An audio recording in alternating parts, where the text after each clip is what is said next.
म्हणाले होते, conclude the speech now. Okay, next, Chandrashekhar. Narendra Modi साहेब म्हणाले होते, श्री चंद्रशेखर, राजकारणात आपण सगळे शिकलो, पण झूठ की राजनीति का सामना करणे आपण शिकलेलो नाही. सभापति महोदय, बहुत बहुत धन्यवाद आपका। आपने मुझे बजट पे अपनी बात रखने का अवसर प्रदान किया। मैं अपनी बात को शुरू करते हुए बहुजन समाज में जन्मे सभी संतों, गुरुओं और महान पुरुषों को नमन करता हूं। साथ साथ मैं भारत की महान जनता का भी धन्यवाद करता हूं कि उन्होंने लोकतंत्र की रक्षा इस बार की है। सभापति महोदय, पिछले 10 सालों में सरकार की नीतियों के कारण गरीब और गरीब हुआ और अमीर हुआ है, यानी गरीबों और अमीरों के बीच फासला बढ़ गया है। सारे देश की संपत्ति को चंद अमीरों के हाथ में दे दिया गया है। ये हमारे संविधान की मंशा और समतावादी समाज के लक्ष्य के खिलाफ है। अतः हमारी नीतियां गरीबों के पक्ष में भी होनी चाहिए। जातिगत जनगणना, SC, ST, OBC यानी कि जो बहुजन समाज के लिए आज जीवन मरण का प्रश्न है, इसके बारे में कोई बात बजट में नहीं की गई है। इसके बाद जनसंख्या के अनुपात में बहुजन समाज को सभी क्षेत्रों में हिस्सेदारी मिलनी चाहिए, तभी बाबा साहब अम्बेडकर का जो सपना है समतामूलक समाज का, वो पूरा होगा। महोदय, एक ऐसा विकसित भारत है जिसमें आज भी सफाई कर्मचारी को पक्की नौकरी नहीं मिल रही है और उसको गटर में उतरने के लिए मजबूर किया जा रहा है। उनके लिए कोई अलग से बजट नहीं है। बजट बन सकता है अगर सरकार चाहे। SC, ST को जो सब प्लान मिलता था, SPC का जो पैसा मिलता था, वो बजट से हटा दिया गया है। साथ साथ देश के स्तर पे आशा, आंगनबाड़ी, भोजन माता, ग्राम सेवक, PRD जवान, होमगार्डों के मानदेय में बढ़ोतरी नहीं हुई है। ऐसा कुछ भी नहीं दिख रहा है कि उनके जीवन में खुशहाली आ जाए। इनका मानदेय बढ़ना चाहिए। विधवा, वृद्धा, विकलांग पेंशन प्रत्येक महीने 500 रुपए से बढ़ाकर 5000 रुपए की जानी चाहिए, क्योंकि महंगाई बढ़ रही है। देश में प्रधानमंत्री जन कल्याण योजना के तहत SC, ST, OBC और मुस्लिम को कितने घर दिए गए, इसका कोई आंकड़ा सरकार के पास नहीं है। देश में इसी तरह SC, ST, OBC के लिए कितने परिवारों को शौचालय की व्यवस्था कराई गई। आज भी सिद्धार्थनगर जैसे जिले और तमाम जिले जो हैं, वहां शौचालय की व्यवस्था नहीं है। इस पर ध्यान देना चाहिए। देश भर में SC, ST, OBC के जो रिक्त पद पड़े हुए हैं, बैकलॉग भरना चाहिए। सरकार ने कुछ नहीं कहा। ये कैसी विश्व की 5वीं अर्थव्यवस्था है जिसमें आज भी SC, ST पे अत्याचार हो रहा है, महिलाओं के साथ रेप हत्या हो रही है। NCRB का डाटा पढ़ेंगे तो खून के आंसू रोने पड़ेंगे। युवा बेरोजगार है, सड़कों पे 80 करोड़ लोगों को 5 किलो राशन में जीवन यापन करना पड़ रहा है। जो बजट SC, ST को मिलता है, मेरे दाएं तरफ जो साथी बैठे उनको बुरा लगेगा, कर्नाटक में 14,732 करोड़ रुपए इन्होंने दूसरी योजना में लगा दिए, और मध्य प्रदेश में आपने 95 करोड़ रुपए जो है दूसरे बजट में लगा दिए। हमारा जो मिलता है उसको तो मत छीनो भाई।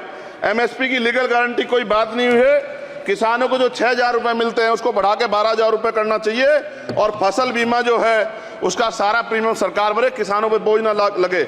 रिजर्वेशन प्रमोशन में लागू नहीं किया गया, पुरानी पेंशन को बहाल नहीं किया गया, इस पर चर्चा नहीं हुई। देश में मनरेगा समय न्यूनतम मजदूरी की दर 700 रुपए होनी चाहिए। समान काम समान वेतन पॉलिसी लागू होनी चाहिए।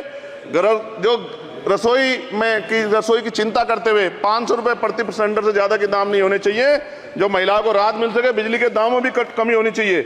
बेरोजगार युवाओं को 5,000 रुपए भत्ता मिलना चाहिए, जो बेरोजगार युवा जो है अपनी पढ़ाई या अपना खर्चा उठा सके। मैं अपने क्षेत्र के विषय में महोदय आपसे कहना चाहता हूं कि पश्चिम यूपी में नगीना में एक एम्स बनना चाहिए, एक IIT बननी चाहिए, एक IIM बनना चाहिए। नगीना लोकसभा में उद्योग धंधे लगने चाहिए। नगीना की कताई मिल जो है उसको पुनः शुरू कराना चाहिए।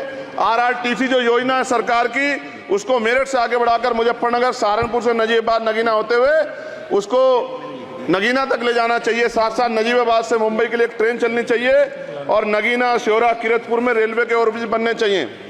सभापति महोदय, सामाजिक न्याय मंत्रालय को 13,000 करोड़ रुपए दिए गए और जनजाति कार्य मंत्रालय को 13,000 करोड़ रुपए दिए, कुल 26,000 करोड़ रुपए, जो कुल बजट 48.20 लाख का लगभग 0.54% है।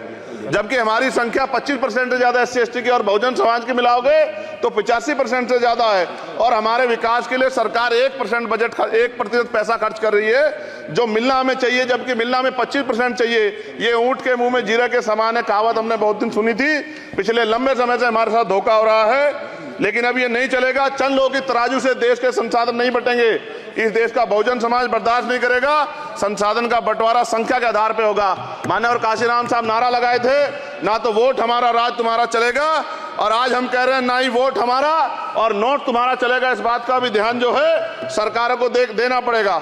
आपके माध्यम से सरकार से मेरी एक मांग है, सरकार इस योजना का लाभ भी अपने आप ले ले, सरह भी ले ले कि 1 लाख रुपए सालाना बहुजन समाज के अत्यंत गरीब परिवारों को दे।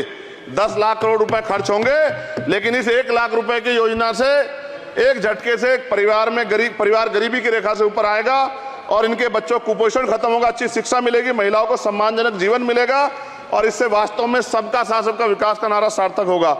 अगर प्रश्न ये होगा कहां से आएगा, तो उसका जवाब ये है कि जब अमीरों का 16 लाख करोड़ रुपए माफ हो सकता है, कॉर्पोरेट टैक्स का घटाकर लाखों करोड़ रुपए का चुनाव सरकारी खजाने को लगाया जा सकता है, पेट्रोल डीजल के दाम 10 गुना एक्साइज ड्यूटी बढ़ाई जा सकती है, तो गरीबों को सरकार पैसा क्यों नहीं दे सकती।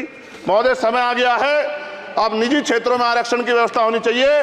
SC ST OBC को निजी क्षेत्रों में आरक्षण मिलना चाहिए। और मेरी आपसे ये भी मांग है, क्योंकि अब समय की मांग है और देश तेजी से आगे बढ़ रहा है, तो मैं कहूंगा कि सरकार का जो सबका साथ सबका विकास का नारा लगभग वो असत्य महसूस होता है, क्योंकि अल्पसंख्यकों में मुसलमानों, जैनों, सिखों, बुद्धिस्टों के लिए कुछ दिख नहीं रहा, उनकी कल्याण कोई योजना नहीं है। मदरसों को जो बजट मिलता था वो कम कर दिया गया है। आर्थिक तंगी से लोग मर रहे हैं। इंटर्नशिप की बात हुई है, परमानेंट रोजगार नहीं है।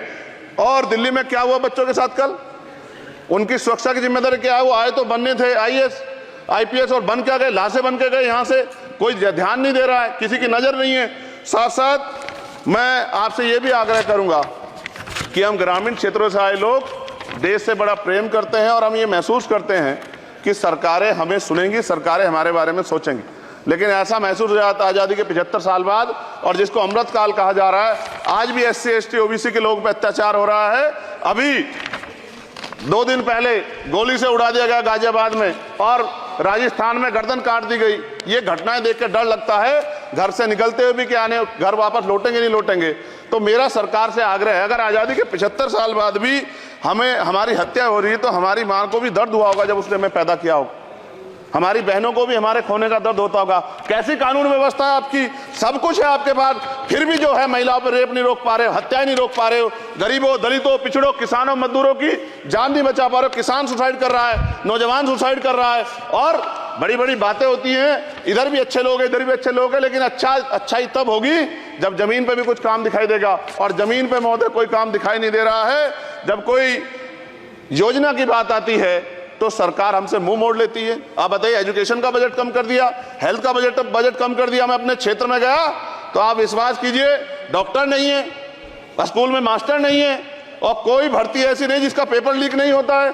तो देश किस तरफ जा रहा है और इसमें नौजवानों का भविष्य क्या है, इसके बारे में हमें चिंता करनी चाहिए। और अंत में अपनी बात को खत्म करते हुए मेरा आपसे आग्रह और आपके माध्यम सरकार से आग्रह है कि यहाँ बाहर बाबा साहब अम्बेडकर की मूर्ति लगी हुई थी एक, वो करोड़ों लोगों की आस्था से जुड़ा विषय है, और आप विश्वास करो इतना गुस्सा है उसको लेके। मेरी आपके माध्यम से मैं हाथ जोड़ता नहीं हूं, लेकिन मैं हाथ जोड़ के आपसे आग्रह कर रहा हूं कि प्रधानमंत्री जी, सरकार से हमारी आग्रह कि वो अम्बेडकर वादियों के सम्मान का ध्यान रखते हुए, उनके जो है दिल की पीड़ा को समझते हुए, उनके दर्द का ध्यान रखते हुए उस मूर्ति को पुनः स्थापित करा दीजिए। अगर इसमें कोई राजनीतिक कारण अलग बात है, लेकिन मैं कंक्लूड कर रहा हूं। मगर मैं आपसे कहना चाहता हूं, इसमें बहुत गुस्सा है। जिस दिन अम्बेडकरवादी गुस्सा हो जाएगा, वो फिर इस सरकार को जो 24 में आ गई है, वो आने वाले चुनाव में ऐसा सबक सिखाएगा कि दोबारा पलट के नहीं देख पाओगे। तो मैं आपका धन्यवाद करता हूं, और मुझे विश्वास है कि सरकार मेरी बातों पे गौर करेगी और गरीबों के बारे में सरकार सोचेगी, गरीबों को आगे बढ़ने के अवसर प्रदान होंगे। धन्यवाद।